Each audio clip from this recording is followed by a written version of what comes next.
안녕하십니까. 활기찬 하루의 시작 JTBC 아침 뉴스입니다. 전북은 현재 흐린 가운데 정읍 등 일부 지역에 비가 내리고 있습니다. 이번 비는 오후까지 이어지겠고 예상 강수량은 20에서 70mm입니다. 낮 최고 기온은 전주 29도 등 27도에서 29도의 분포를 보이겠습니다. 내일은 구름이 많은 가운데 오후 한때 남부 지역에 5에서 40mm의 소나기가 내리겠습니다. 전주기상지청은 모레는 구름 많은 날씨를 보이겠고 당분간 무더운 날씨가 이어질 것으로 내다봤습니다. 농공단지에 입주한 업체가 제품을 직접 생산하는 경우 자치단체와 수의계약을 할 수 있는데요. 이 점을 노린 한 업체가 고창군과 수의계약을 맺은 뒤 다른 업체 제품을 납품한 의혹이 불거져 경찰이 수사에 나섰습니다. 관련 공무원들까지 줄줄이 소환되고 있습니다. 정원익 기자입니다. 고창의 한 농공단지에 있는 하천 조경 전문업체입니다. 지난해부터 고창군이 추진하는 100억 원대 규모의 갈곡천 정비 사업에 하천 경사면 보강제를 납품해왔습니다. 농공단지 입주업체인 만큼 직접 생산한 제품을 납품하기로 수의계약을 맺었습니다. 모두 18억 원어치나 됩니다. 그런데 지금까지 납품한 물량인 90%의 제품들이 모두 외지업체가 생산한 것이라는 의혹이 불거졌습니다. 제대로 된 설비를 갖추지 않은 이른바 유령 공장을 두고 직접 생산하는 것처럼 위장했다는 겁니다. 기계가 돌아가는 건 못 봤지. 한 번도요? 저 사람 금방 나올 걸 뭐. 사업 안 하는 걸 안 했다고 그러지. 관련 부서 공무원들도 줄줄이 수사 대상에 올랐습니다.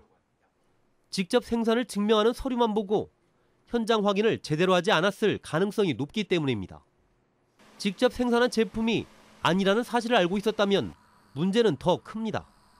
요즘 그 대다수가 농공단지 입주돼 있어도 쉽게 말하면 발이 보따리 장사하는 사람들이 많이 있어요. 경찰이 이 업체의 실체와 함께 공무원들과의 연관성을 밝혀낼지 관심이 모아지고 있습니다. JTBC 뉴스 정원익입니다.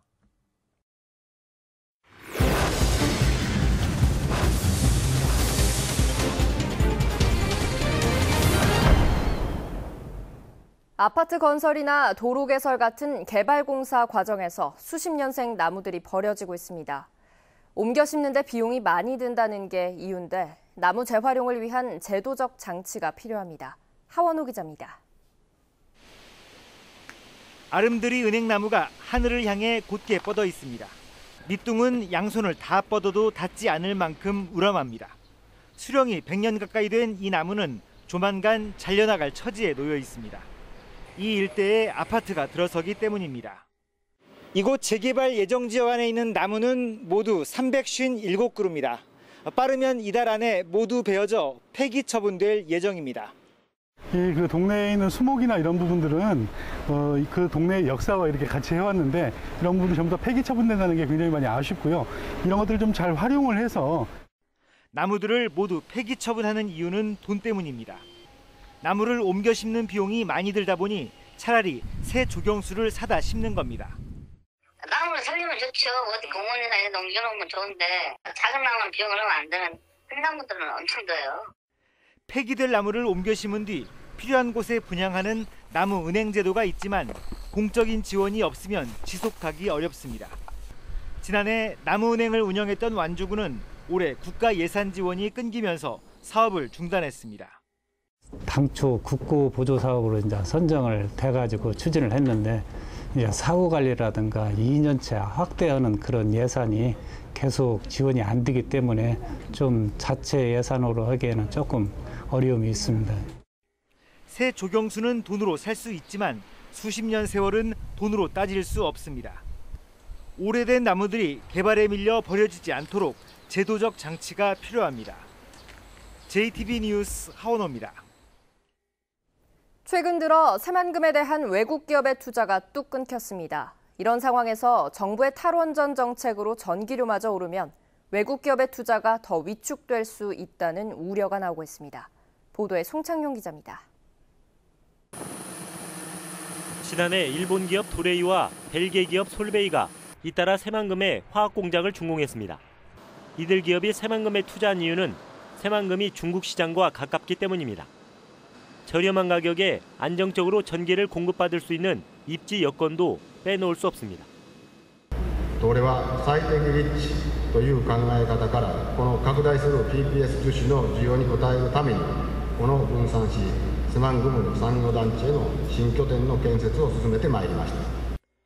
실제로 산업용 전기료를 비교해보면 우리나라가 독일이나 일본보다 크게 저렴합니다. 그러나 정부의 탈원전 정책으로 전기료가 오를 것으로 예상되면서 외국 기업 유치에 악영향이 우려되고 있습니다. 특히 전기를 많이 쓰는 석유와 화학산업의 투자가 위축될 것으로 예상되고 있습니다. 전라북도는 도내 외국 기업과 투자 의향을 가진 외국 기업에 대한 관리를 더욱 강화하기로 했습니다.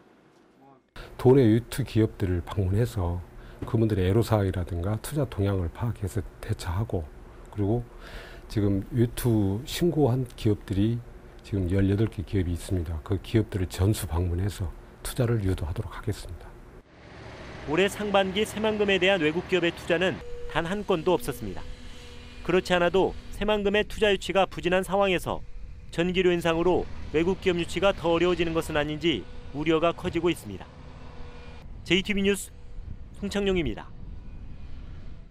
국내에서 해마다 접수되는 아동 실종 신고는 2만 건에 이르고 있습니다. 실종 사건은 시간이 흐를수록 행방을 찾기 어려워 초기 대응이 중요한데요. 이럴 때를 대비해 경찰서에서 아동의 지문을 미리 등록해두면 신속하게 대처할 수 있습니다. 나금동 기자가 보도합니다. 어린아이에게는 한참 이른 시각인 새벽 6시. 실내복 차림의 남자아이가 경찰관을 따라서 파출소에 들어섭니다. 경찰관들은 어린이를 안심시킨 뒤 실종아동 찾기 프로그램으로 2분 만에 부모를 찾아냅니다. 5살밖에 안 돼 의사소통이 어려웠지만 엄마 품에 안길 때까지 1시간이 채 걸리지 않았습니다. 사전에 등록해둔 지문 덕분입니다. 마침 사전 등록이 되어 있어서 평균 4, 5일 만에 부모님 곁으로 갈 수 있었던 것을 47분 만에 부모님 곁으로 신속하게 갈 수 있었던 것입니다. 지문 사전 등록제는 아동 등의 지문과 사진, 보호자 연락처를 경찰 시스템에 미리 등록해두는 제도입니다. 이렇게 아이의 지문을 미리 등록해두면 실종되었을 때 찾을 가능성이 높아지고 찾는 시간도 단축되지만 사전 등록률은 낮은 실정입니다. 지난해 말 기준으로 도내 18살 미만 어린이와 청소년 가운데 사전 등록을 한 사람은 약 34%로 3명 가운데 1명에 불과합니다. 2012년 제도가 시행된 뒤 실종 어린이는 14.6% 감소했지만 부모들의 참여는 아직도 미흡합니다. 지문 사전 등록제는 가까운 경찰서에 직접 방문하거나 경찰청 인터넷 홈페이지와 휴대전화 앱을 통해서도 신청할 수 있습니다. JTB 뉴스 나금동입니다. 남원 백두대간 생태교육장에서는 여름방학을 맞아 세계 희귀곤충 특별전이 열립니다. 지난 부기 편백숲도 단장을 마치고 손님 맞이에 나섰습니다. 지역 소식 김진형 기자가 전합니다. 장수풍뎅이와 나뭇잎벌레 등 보기 드문 곤충들이 관람객을 맞습니다. 남원 백두대간 생태교육장에서 세계 희귀 곤충 특별전이 열렸습니다. 다음 달까지 50여 종의 살아있는 다양한 곤충을 직접 보고 체험 행사도 즐길 수 있습니다. 이번 특별전은 여름방학을 맞은 어린이들에게 세계 희귀곤충을 한 자리에서 볼 수 있는 소중한 기회가 될 것입니다. 대표적인 힐링 공간인 진안 부기 편백숲 산림욕장이 진입로를 늘리고 나무를 심는 등 단장을 마치고 본격적인 손님 맞이에 나섰습니다. 남한 유일의 진안고원에 조성된 부기 편백숲 산림욕장은 건강에 좋은 피톤치드가 풍부해 힐링숲으로 높은 인기를 끌고 있습니다. 부기 편백숲이 피톤치드 향이 강하게 풍겨나오고 시원한 그늘에서 산책할 수 있는 힐링의 공간으로 새 단장되었습니다. 군산해양경비안전사가 초등학생을 대상으로 인명구조 체험 훈련을 실시했습니다. 학생들은 안전한 물놀이와 심폐소생술, 소화기 사용법 등을 배웠습니다. 무주군이 지역 농산물을 저렴한 가격에 판매하는 직거래 장터를 전주와 대전에 열었습니다. 직거래 장터에는 복숭아, 옥수수, 토마토 등 반딧불이 서식하는 청정 지역에서 재배한 제철 농산물이 큰 인기를 끌었습니다. JTB 뉴스 김진영입니다. 새 정부의 100대 국정과제 중 하나로 선정된 태권도의 문화 콘텐츠화 사업이 본격적으로 추진됩니다. 문화체육관광부는 다음 달 태권도 진흥재단과 국기원, 세계태권도연맹과 대한태권도협회 등 4개 대표 단체들이 참여하는 태권도 문화 콘텐츠화 추진위원회를 구성해 중장기 발전 전략을 세우기로 했습니다. 이 중장기 발전 전략에는 무주 태권도원의 활용 방안도 담길 것으로 보여 태권도원 활성화가 기대됩니다. 달걀값이 강세를 이어가면서 AI로 크게 줄었던 산란개 마리수가 빠르게 늘고 있습니다. 통계청에 따르면 6월 말 전북의 산란개는 모두 329만 마리로 석 달 만에 66만 마리, 25%가량 증가했으며 지난해 같은 때보다도 6.3% 늘었습니다.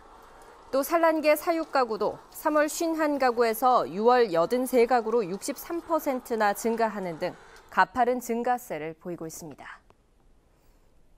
전주 전통시장과 상점가에서 숙박업소와 음식점이 빠르게 늘고 있습니다. 전주시가 전통시장 6곳과 상점가 5곳을 조사한 결과 지난해 도소매업은 1.2% 느는 데 그친 반면 숙박업소와 음식점은 이에 10배인 12%나 증가한 것으로 나타났습니다. 이 같은 현상은 한옥마을을 중심으로 관광객이 계속 늘고 있는 데 따른 것으로 풀이됩니다.